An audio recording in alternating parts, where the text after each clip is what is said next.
Amen. Nous voulons bénir le Seigneur ce matin qui nous donne la possibilité et la grâce de prier ensemble. Avant de passer à la suite de notre programme, j'aimerais que chaque personne se recommande là où il est.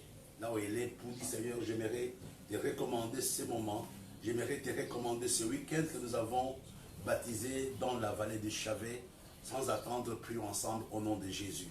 Nous voulons te bénir, notre Père et notre Dieu, pour la grâce que tu nous accordes ce matin, de nous retrouver autour de toi, de nous retrouver autour de ta parole. Nous voulons, notre Père et notre Dieu, ce matin, te recommander ce week-end, le week-end que nous avons baptisé, le week-end de Chavet. Nous avons vraiment besoin de ta présence, nous avons besoin de ta puissance, nous avons besoin de ton onction, nous avons besoin vraiment de toi ce matin. Nous te prions, Papa, sois avec nous comme tu l'avais été avec Abraham, sois avec mon frère, sois avec ma soeur, sois avec tous ceux-là qui vont se connecter ce matin, sois avec tous ceux-là qui vont nous suivre après. Nous voulons te bénir, notre Père, nous voulons te bénir, notre Dieu, au nom de Jésus que nous avons ainsi prié. Amen. J'aimerais vraiment ce matin que tu pries là où tu es, que tu dis Seigneur, visite-moi. N'oublions pas l'histoire de Chavet, on va revenir après. C'était le lieu où Abraham va rencontrer Melchisédek, qui était la préfiguration de Jésus.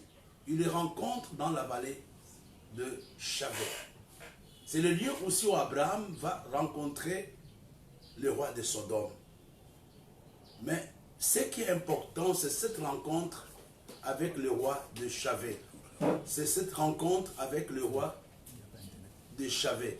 J'aimerais vraiment le roi Melchisédek. J'aimerais que chacun prie. Seigneur, je prie, Seigneur, que nous puissions te rencontrer ce matin. J'aimerais que tu me rencontres. J'aimerais que tu me touches tout ce week-end, pas seulement pendant ces 30 minutes de prière, mais pendant tout ce week-end. C'est un week-end de prière. C'est un week-end de consécration. C'est un week-end de décision.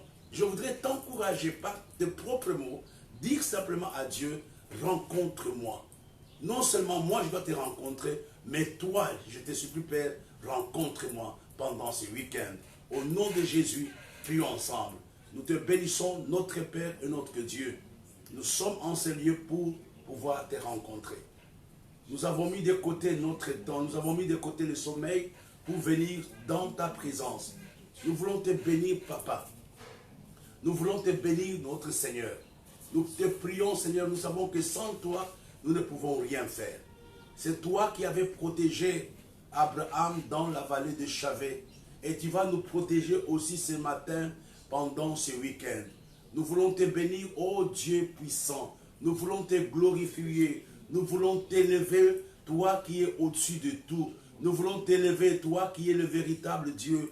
Nous voulons t'élever, toi qui es le roi des rois. Nous voulons t'élever, toi qui es le Seigneur des seigneurs. Ce matin, Papa, nous voulons une touche particulière de toi. Nous voulons vraiment dire aujourd'hui, Dieu nous a visités. Nous te bénissons, Saint-Esprit. Nous te bénissons, Jésus, le Jésus de Nazareth. Ce matin, nous sommes dans cette vallée. Ce matin, nous sommes dans cette vallée. Ce dont nous avons besoin, c'est ta présence. Ce dont nous avons besoin, c'est vraiment toi. Ce dont nous avons besoin, c'est tes directives. Ce dont nous avons besoin, c'est ton orientation. Nous voulons te bénir, ô Dieu Tout-Puissant. Nous voulons te glorifier à cause de la grâce que tu nous accordes de t'invoquer. Nous sommes heureux de reconnaître que tu es Dieu. Nous sommes heureux de savoir, ô notre Papa, que tu écoutes la prière. C'est la raison pour laquelle ce matin, nous sommes ici pour t'invoquer. Nous sommes ici pour parler de toi. Nous sommes ici pour communier entre nous. Au nom de Jésus, nous avons ainsi prié. Amen.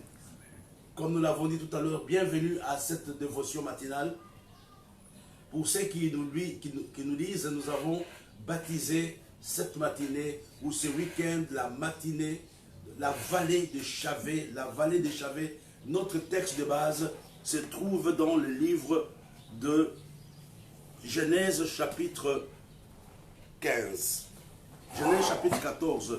Nous bénissons le Seigneur pour tous ceux-là qui sont en ligne. Je vois la diaconesse Christine, le révérend Boulou. Nous bénissons tous ceux-là qui sont en ligne. On va lire ensemble dans le livre de Genèse au chapitre 14. Genèse chapitre 14, à partir du verset 17. C'est important que nous commencions par ce texte pour que vous puissiez comprendre la suite. Après, nous passerons à d'autres sujets. La Bible nous dit, à partir du verset 17, « Après qu'Abraham fut revenu vainqueur de la Moab et des rois qui étaient avec lui, le roi de Sodome sortit à sa rencontre dans la vallée de Chavé, qui est la vallée du roi. Melchisedec, roi de Salem, fit apporter du pain et du vin. Il était sacrificateur du Dieu très haut. Il bénit Abraham et dit, béni soit Abraham. Béni soit Abraham par le Dieu très haut, maître du ciel et de la terre. Béni soit le Dieu très haut qui a livré tes ennemis entre tes mains. Et Abraham lui donna la dîme de tout. Le roi de Sodome dit à Abraham, donne-moi les personnes et prends pour toi les richesses. Abraham répondit, ô roi de Sodome, je lève la main vers l'Éternel, le Dieu très haut, maître du ciel et de la terre. Je ne prendrai rien de tout ce qui est à toi, pas même un fil ni un cordon de soulier, afin que tu ne dises pas, j'ai enrichi Abraham. Rien pour moi, seulement ce qu'ont mangé les jeunes gens de la part des hommes qui ont marché avec moi à Ner, Escol et Mamré, eux, ils prendront leur part. Le verset 15 nous dit, après ces événements, la parole de l'Éternel, le chapitre 15, verset 1, après ces événements, la parole de l'Éternel fut adressée à Abraham dans une vision et dit à Abraham, n'aie craint point, je suis ton bouclier et ta récompense sera très grande. Voilà un peu les textes introductifs, les textes sur lesquels nous allons prier. J'aimerais que vous compreniez ici, Abraham revient d'une guerre et Abraham est vainqueur. Mais ce qui est vrai, quand bien même Abraham est vainqueur, ils ont perdu certaines choses. Ils ont perdu beaucoup. Ils ont perdu de biens. Ils ont perdu des hommes et c'était des gens épuisés. Abraham était vainqueur. Il avait gagné la guerre, mais il est épuisé. Sur son chemin retour, le premier roi qu'Abraham rencontre, c'est le roi de Sodome. C'est le roi de Sodome qu'il rencontre. Abraham, un homme épuisé, Abraham qui a perdu un certain nombre de choses à la guerre, il rencontre le roi de Sodome. Alléluia. La Bible nous dit au verset 17, après qu'Abraham fut revenu vainqueur de Moab et des rois qui étaient avec lui, le roi de Sodome sortit à sa rencontre dans la vallée de Chavé, qui est la vallée du roi. Il y a quelque chose que j'aimerais que tu comprennes ce matin. Le roi de Sodome sort. Au même moment, c'est ce qui est extraordinaire, au même moment, Melchisedec, roi de Salem, fut apporté du pain et du vin. Il était sacrificateur de Dieu très haut. Je ne sais pas si tu comprends ce que Dieu veut nous dire ce matin.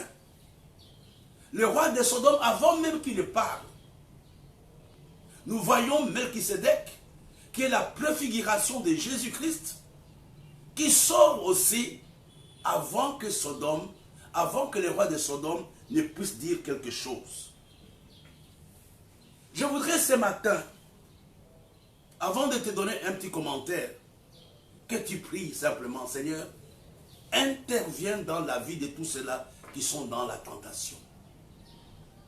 Interviens dans la vie de tous ceux-là qui sont en train de céder aujourd'hui. La Bible nous dit dans la prière de notre Père, ne nous soumets pas à la tentation, mais délivre-nous de tout mal. Nous voyons ici Dieu qui est omniscient, qui est omnipotent, qui est omniprésent. Il voyait déjà ce que le roi de Sodome allait faire. Il connaissait un peu la capacité de résistance d'Abraham. Ce message est pour toi et pour moi. Nous allons dire, Seigneur, ne nous soumets pas à la tentation. Interviens aujourd'hui dans l'église. Interviens dans nos nations pour que le diable ne se glorifie pas. Regardez, on ne sait pas d'où venait le roi Melchisedec. Il venait de nulle part. Je ne veux pas parler de sa personne, mais je parle de son apparition. C'était quelque chose d'inattendu. C'était quelque chose de brisque. il apparaît au moment où on ne s'y attendait pas. C'est comme toi ce matin. Je ne connais pas quelle est ta situation. Je ne connais pas quel est ton problème. Tu as besoin de Melchisedec. Tu as besoin du Seigneur ce matin. Peu importe la taille de ton problème. Dieu connaît ton futur. Dieu connaît ce qui t'attend demain. Dieu connaît ce qui va venir après cette prière. Mais aujourd'hui, tout simplement dit à Dieu, Seigneur, j'aimerais que tu interviennes. Voilà le thème que je cherche. Interviens maintenant dans ma vie. Interviens dans l'église. Interviens dans nos nations. Pour que l'ennemi ne se glorifie pas. Il y a un de tes parents qui est malade. C'est le moment de dire, Seigneur, c'est le moment que tu puisses toi-même intervenir. Interviens, papa, aujourd'hui. Pendant cette session matinale, interviens comme tu l'avais fait pour Abraham. Je vais revenir dans les commentaires après. Au nom de Jésus, prions. Seigneur, nous prions ce matin. Nous sommes en train de crier à toi. Nous sommes en train de t'appeler. Nous prions notre Père et notre Dieu pour que tu interviennes dans la vie de mon frère. Pour que tu interviennes dans la vie de ma soeur. Je t'en supplie, notre Père et notre Dieu. Nous avons les yeux bandés, mais toi tu connais le piège du diable. Tu connais ce qui nous attend. C'est la raison pour laquelle ce matin, nous t'appelons Saint-Esprit. Nous t'appelons, ô Dieu Tout-Puissant. Nous t'appelons le Roi des Rois. Nous voulons que tu interviennes. Nous voulons que tu interviennes. Tendre Père, je te bénis ce matin. Je te bénis ce matin. Je te bénis ce matin. Je te bénis ce matin. J'aimerais que tu interviennes. J'aimerais que tu interviennes pendant cette session. J'aimerais que même ceux-là qui ne te connaissent pas, même ceux-là qui sont en train de jouer avec ton nom, glorifie-toi. Glorifie-toi. Je te recommande ce matin Fabrice Kinda, là où il est, touche-le, touche son cœur maintenant. Là au Bénin, touche-le. Nous le frappons d'aveuglement ce matin. Au Saint-Esprit, nous ne voulons pas jouer avec toi. Nous ne voulons pas jouer avec toi. Sodome nous cherche. Sodome est à gauche. Sodome est à droite. Pendant qu'Abraham pensait qu'il était seul. Pendant qu'Abraham était découragé. Au moment où Abraham était fatigué. C'est le moment que tu avais choisi d'intervenir. C'est ce que nous voulons te demander ce matin. Interviens notre Père et notre Dieu. Interviens notre Père et notre Roi. Ne nous soumets pas à la tentation, mais délivre-nous de tout mal. Délivre-nous de tout mal. Délivre-nous de tout mal. Oh papa, nous voulons, Père, pendant ce temps, te recommander chaque famille, te recommander chaque serviteur, te recommander chaque communauté qui est en face de Sodome, qui est en face de la tentation, qui est en face des épreuves, qui est en face des difficultés. Tendre Père, nous te bénissons ce matin. Nous te bénissons ce matin. Nous te bénissons ce matin. Nous te bénissons ce matin au nom de Jésus. J'aimerais vraiment que tu comprennes les contextes. C'est ce matin que je vis la nuance. N'oublie pas que Sodome était un roi vaincu. Malgré cela, il avait des ambitions. Malgré le fait qu'il avait déjà perdu la bataille, mais il voulait quand même oser. Il voulait proposer des choses à Abraham. Mais Dieu avait choisi le bon moment. Au moment où Sodome ne l'attendait pas, au moment où même Abraham ne l'attendait même pas, c'est pendant ce temps que Dieu va intervenir. Dieu souvent intervient quand on s'y attend le moins. Regarde un peu avec l'histoire de la veuve de Naïn. C'était au moment où on voulait enterrer son fils que Dieu intervient. Que Jésus apparaît. C'est ce que j'aimerais que tu fasses ce matin. Je ne connais pas quelle est ta situation. Peut-être tu penses que Dieu t'a oublié. Dieu arrive au bon moment. Dieu arrive au bon moment. Dieu arrive au bon moment. Je ne sais pas ce qui allait se passer avec Abraham et Sodome si Melchisedec n'était pas arrivé. Je ne sais pas. Tu connais la situation d'un homme autour de toi. Tu connais quelqu'un, tu sens du fond de ton cœur que tu es en face des impossibilités. Tu es en face d'une épreuve. Tu es en face d'une difficulté. Tu es en face d'une incompréhension. Tu ne comprends pas ce qui t'arrive. Même toi-même, tu es dépassé. C'était un peu comme le cas d'Abraham. Il est fatigué. C'est pendant ce temps que Dieu choisit d'intervenir.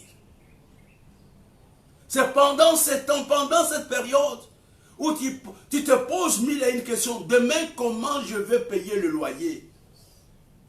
Comment mes enfants vont rentrer à l'école? Comment ça va se passer demain dans le test de Covid? C'est pendant ce temps que le roi Melchisédek, le roi de Salem, apparaît. Qu'est-ce que je vais te dire? Le premier sujet de prière dans la vallée de Chavé, c'est la loi, c'est la vallée dans laquelle Dieu apparaît quand on s'y attend le moins. Ce week-end est un week-end à toi. Ce week-end est un week-end à nous. C'est le moment de dire, oh tendre Père, nous voulons que tu apparaisses. Interviens maintenant dans cette situation. Je me sens fatigué, je me sens épuisé, mais tout ce dont j'ai besoin, c'est ta présence. Nous allons prier pour la présence de Dieu dans la vie de ceux qui nous suivent, dans la vie de l'Église, dans cette nation, ta présence. Au nom de Jésus, prions.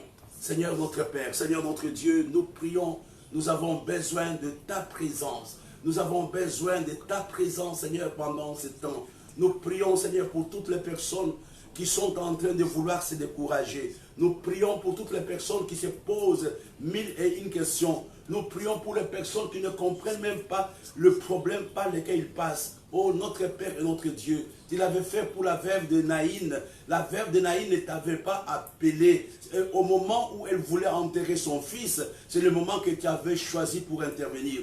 Tu es le Dieu qui n'arrive jamais en retard. Ce matin, nous prions, Seigneur, que tu interviennes vraiment dans la vie de mon frère, dans la vie de ma soeur, au nom de Jésus, au nom de Jésus. J'aimerais que nous rentrions au texte pour que vous puissiez comprendre. Abraham sort d'une guerre. Il est victorieux. Il a eu la victoire.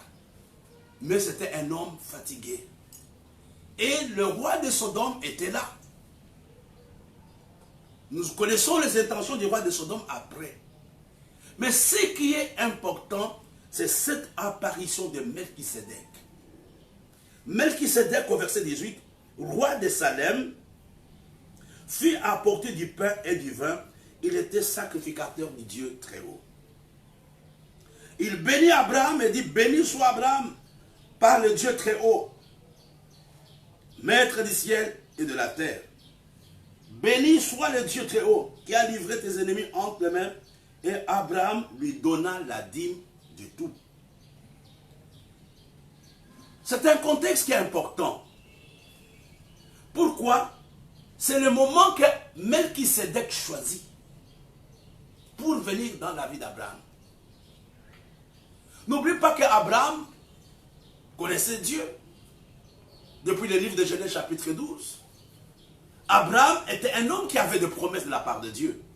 Au chapitre 13. Nous voyons Abraham qui va livrer la guerre au roi. Mais je pense que quelque chose s'était passé dans la vie d'Abraham. On va le voir au chapitre 15. Au chapitre 15, nous voyons que malgré tout ce que Dieu avait déjà fait pour Abraham, Abraham continuait à douter. Il ne croyait pas à la promesse. Parce que nous voyons ici, Genèse chapitre 15, verset 2. Abraham répondit, Seigneur éternel, que me donneras-tu? Je m'en veux sans enfant, et l'héritier de ma maison, c'est là Eliezer. Et pourtant, un peu avant, Dieu avait déjà dit à Abraham que c'était le produit de ses entrailles qui allait le remplacer, ainsi de suite. Mais malgré tout ce que Dieu avait dit, Abraham était un homme qui entretenait un petit doute au niveau de son cœur. Suis-moi très bien, tu vas comprendre. Je vais revenir là-dessus. En face de Sodome. En face de Sodome, qu'est-ce qui se passe? Nous voyons Melchisédek qui apparaît en face de Sodome. En face de Sodome, Melchisédek apparaît. Comme je le disais tout à l'heure dans la prière, Seigneur, intervient dans la situation dans laquelle je me trouve. Et Dieu bénit, plutôt Melchisédek bénit Abraham. Non seulement il le bénit, mais il rappelle à Abraham, ça c'est très important, il rappelle à Abraham au verset 19, 20, béni soit le Dieu très haut qui a livré tes ennemis entre tes mains. Et Abraham lui donna la dîme de tout. Il dit à Abraham, même si tu as eu la victoire, même si aujourd'hui tu as tout récupéré, mais n'oublie pas que la victoire que tu as eue là, c'est Dieu lui-même qui a permis que tu puisses être victorieux.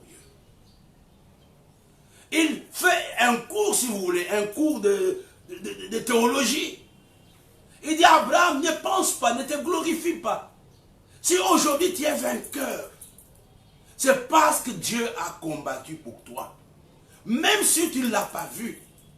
Il dit clairement, béni soit le Dieu très haut qui a livré tes ennemis entre tes mains. Et Abraham lui donna la dîme de tout. Peut-être Abraham l'avait oublié. Peut-être Abraham pensait qu'il était très organisé. Peut-être Abraham pensait que sa bravoure suffisait. Mais Melchisédek rappelle à Abraham que la victoire que tu as n'est pas le produit d'un homme. La victoire que tu as, c'est Dieu lui-même qui a combattu pour toi. C'est Dieu lui-même qui a combattu pour toi. Qui donne cette leçon à Abraham? C'est Melchisédek. C'est Melchisédek qui explique à Abraham. Il a dit, papa, vieux papa là, ne pense pas que c'est à cause de ta force. Je bénis Dieu qui a livré tes ennemis entre tes mains. J'aimerais donner un sujet de prière avant de revenir. Nous allons prier du Seigneur, ce matin, donne-moi la victoire sur tous mes ennemis. Mes ennemis visibles, mes ennemis invisibles. Donne-moi la victoire. Au nom de Jésus, prions ensemble. Ce matin, nous te bénissons, notre Père et notre Dieu. Nous ne voulons pas compter sur notre capacité. Nous ne voulons pas compter sur notre force. Nous ne voulons pas compter sur notre organisation. Mais nous prions spécialement ce matin que tu nous accordes la victoire, notre Père et notre Dieu. C'est toi qui rappelles à Abraham dans la vallée de Chavé que s'il était sorti vainqueur, c'était grâce à toi. C'est grâce à toi. C'est grâce à l'œuvre que tu as accomplie à la croix du Calvaire. Ce matin, je te recommande tout le combat par lequel mon frère est en train de passer. Nous avons des ennemis au niveau de notre âme, au niveau de notre corps, au niveau de nos finances.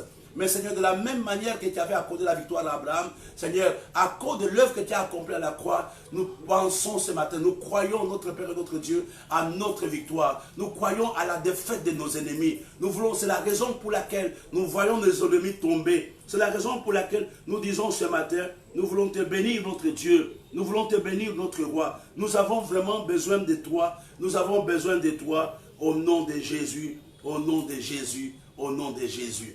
Ici, nous voyons, mes bien-aimés, Melchisédek qui rappelle à Abraham. Il a dit la victoire que tu as. J'aimerais aussi que tu réalises que la joie que tu as, l'argent que tu as, la famille que tu as, le ministère que tu as, c'est Dieu qui te les a confiés. Melchisédek rappelle cela à Abraham. Il dit non, ce que tu as, c'est Dieu qui t'a donné la victoire sur tes ennemis. Il voulait qu'Abraham garde cette leçon. Il voulait qu'Abraham retienne cette leçon. Et cette leçon va aider Abraham à résister devant le roi de Sodome. Il dit à Abraham, ne t'en fais pas. Qu'est-ce que je vais te dire par là ce matin? Je vais simplement te dire, j'aimerais que tu aies la révélation de ce grand Dieu. Melchisédek amène Abraham à une autre révélation de qui était Dieu.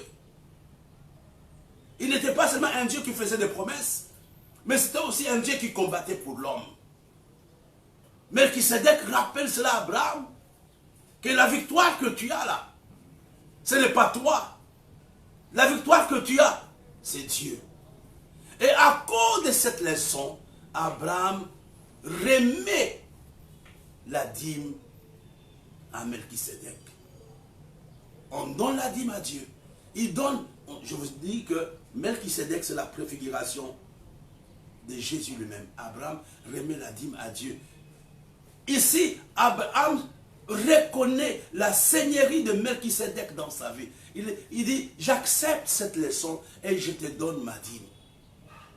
Je ne suis pas en train de parler de la dîme, mais ce matin, j'aimerais simplement que tu te recommandes à Dieu. Recommande ton ministère à Dieu. Recommande ta joie à Dieu. Recommande ton mariage à Dieu. Recommande tout ce que tu as. Les choses qui t'effrayent, les choses moins bonnes, recommande-les à Dieu. Remets tout entre les mains du Seigneur pendant ce week-end. Même ce combat qui est difficile, même ce travail qui est difficile, même ce projet qui est difficile, remets-les entre les mains de Dieu. Au nom de Jésus, prions ensemble. Seigneur, notre Père et notre Dieu, nous voulons te recommander, Seigneur, nos affaires, nous voulons te recommander nos ménages, nous voulons te recommander tout ce dont nous avons, tout ce qui nous appartient. Nous voulons reconnaître, nous voulons confesser que tu es le Dieu de notre Église, tu es le Dieu de nos familles, quel que soit le combat, quel que soit ce que nous voyons, nous voulons vraiment reconnaître ce matin que c'est toi seul qui est véritablement Dieu. C'est toi seul qui est le véritable Dieu. C'est la raison pour laquelle nous mettons en tes mains, nous remettons à tes pieds nos joies, nous te remettons notre orgueil. Tout ce que nous sommes, Seigneur, nous le déposons à tes mains. Nous voulons vraiment confesser ce matin que tu es notre Seigneur, que tu es au-dessus de tout ce que nous sommes. Nous voulons reconnaître ce matin que tu es au-dessus de tout ce que nous avons. Nous te bénissons. Nous sommes dans cette vallée, la vallée de la révélation, la vallée de l'inspiration, la vallée de la décision. Ce matin, notre Père et notre Dieu, nous savons que tu ne vas pas nous laisser entre les mains de Sodome. Nous savons que tu vas intervenir au bon moment. Seigneur, je prie pour que tu interviennes d'une façon miraculeuse dans la vie de mon frère, dans la vie de ma soeur, au nom de Jésus. Au nom de Jésus. Regardons maintenant quelque chose de très important. Le roi de Sodome dit à Abraham, au verset 23, « Donne-moi les personnes et prends pour toi les richesses. » Abraham répondit au roi de Sodome, « Je lève la main vers l'Éternel, le Dieu très haut, maître du ciel et de la terre. Je ne prendrai rien de tout ce qui est à toi, pas même un fil ni un cordon de soulier, afin que tu ne dises pas, j'ai enrichi Abraham, rien pour moi. » Pourquoi Abraham est courageux ici? Pourquoi Abraham répond avec force aux propositions de Sodome? La réponse est simple, nous l'avons déjà vu. C'est parce qu'Abraham avait rencontré le roi Melchisédek. Parce qu'Abraham avait rencontré le roi Melchisédek. C'est la raison pour laquelle il pouvait dire à Sodome, malgré tout ce que tu as, j'ai un Dieu qui est plus grand, qui peut me donner ce que tu me proposes au centuple. J'aimerais ce matin que tu rencontres Dieu par rapport au combat à venir. Tu as besoin de cette communion avec Dieu. Par rapport aux tentations, dans ton travail, il y a des combats. Chaque matin, avant de sortir, prie pour ton patron. Chaque matin, dans ton milieu professionnel, prie. Parce que Dieu est capable ce matin de te donner la victoire. Si Abraham a pu résister au roi Sodome, c'est parce qu'il avait rencontré Melchisédek. Melchisédek était venu pour fortifier la foi d'Abraham. Dans la vallée de Chavé, notre foi est fortifiée. Notre confiance en Dieu augmente. C'est la raison pour laquelle j'aimerais compris avant de terminer. Dis Seigneur, quel que soit ce que je vois, je compte sur toi. Apprends à compter sur le Seigneur. Abraham l'a dit à Sodome, je ne vais rien prendre de toi. J'ai un Dieu puissant, j'ai un Dieu glorieux. Au nom de Jésus, prions ensemble. Seigneur, notre Père et notre Dieu, nous te bénissons ce matin. Apprends-nous à compter véritablement sur toi. Apprends-nous à dépendre de toi, notre Père et notre Dieu. Quel que soit ce que nous voyons, quelle que soit la complexité de notre situation, mais nous voulons dire, Seigneur, que nous n'allons pas céder. Nous n'allons pas céder devant les propositions de Sodome, devant l'intimidation du diable, parce que nous avons une communion avec toi, parce que nous avons une relation avec toi, au nom de Jésus, au nom de Jésus. Je vais terminer. Regardez, après le chapitre 14, qu'est-ce qui va se passer? Dieu apparaît maintenant en vision à Abraham en disant, ne crains pas, je suis ton bouclier et ta récompense sera grande. La victoire dans la vallée de Chavé nous aide à recevoir de Dieu la récompense.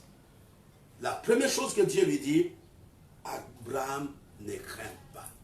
Et j'aimerais ce matin aussi, toi qui mets ta confiance en Dieu, ne crains pas à cause des intimidations du diable. Ne crains pas mon frère, ne crains pas ma soeur, ton Dieu ne peut pas te lâcher. Sodome n'aura pas le dernier mot. Le dernier mot appartient à Dieu. Et la deuxième chose, Il dit, je suis ton bouclier. Je prie que tout ce week-end, que Dieu te protège. Quelles que soient les flèches enflammées de l'ennemi, Dieu te protégera. Dieu te donnera la victoire. Et il dit que ta récompense sera grande. Et quand nous lisons dans la suite, la promesse qui était floue au chapitre 13, etc., va commencer à prendre forme à partir du chapitre 15. Après la victoire dans la vallée de Chavé, la révélation devient de plus en plus claire. Le promesse de Dieu commence à se matérialiser. J'aimerais ce matin que tu dises à Dieu, Seigneur, je ne te connais pas. J'aimerais que ce week-end, que tu te révèles à moi dans tous les aspects de ma vie. Au nom de Jésus, prions ensemble. Nous te bénissons, notre Père et notre Dieu. Nous voulons te bénir pour cette matinée merveilleuse. Nous voulons te bénir, notre Père et notre Dieu. Seigneur, nous avons vraiment besoin de toi ce matin, au nom de Jésus. Je vais terminer. Retiens ceci. Dieu intervient dans ta vie au bon moment. Quand Sodome était là, c'est le moment où Melchisédek avait choisi d'intervenir dans la vie d'Abraham. La deuxième chose, nous avons un Dieu qui connaît nos combats. Nous avons un Dieu qui connaît nos difficultés. Il intervient au bon moment. Non seulement il intervient au bon moment, mais il bâtit aussi notre foi. Il nous fortifie, il nous encourage. Dans la vallée de Melchisédek, nous avons une autre révélation de Dieu. Notre foi est fortifiée. Et nous voyons dans la vallée de Chavé, nous voyons comment Abraham va résister à Sodome parce qu'il avait rencontré Dieu. La vallée de Chavé, c'est la rencontre avec Dieu. La vallée de Chavé, c'est la rencontre de la foi. La vallée de Chavé, c'est la rencontre qui nous montre, qui nous amène à voir que Dieu est plus grand que tout ce que nous voyons. Dieu est plus grand que le matériel. Dieu est plus grand que les choses qu'un jour nous allons quitter ce monde. Dans le nom de Jésus que nous avons ainsi prié. Amen. Tout à l'heure, à 8 h, nous allons avoir l'école de Betsalel. Nous allons continuer avec le Dieu de la récompense. Et le soir, nous avons culte. Demain matin, surtout demain matin, n'oublions pas, nous aurons la Sainte Seine de la vallée de Chavé. Aujourd'hui, j'ai voulu introduire ce message. Il est important. Peut-être tu n'as pas bien compris. Ton Dieu intervient, arrive quand tu t'y attends le moins, quand tu es en face des problèmes et des difficultés. Ton Dieu ne laissera pas le dernier mot à ton ennemi. Même à la dernière minute, il te montrera qu'il est Dieu. Ayons une bonne journée. Amen.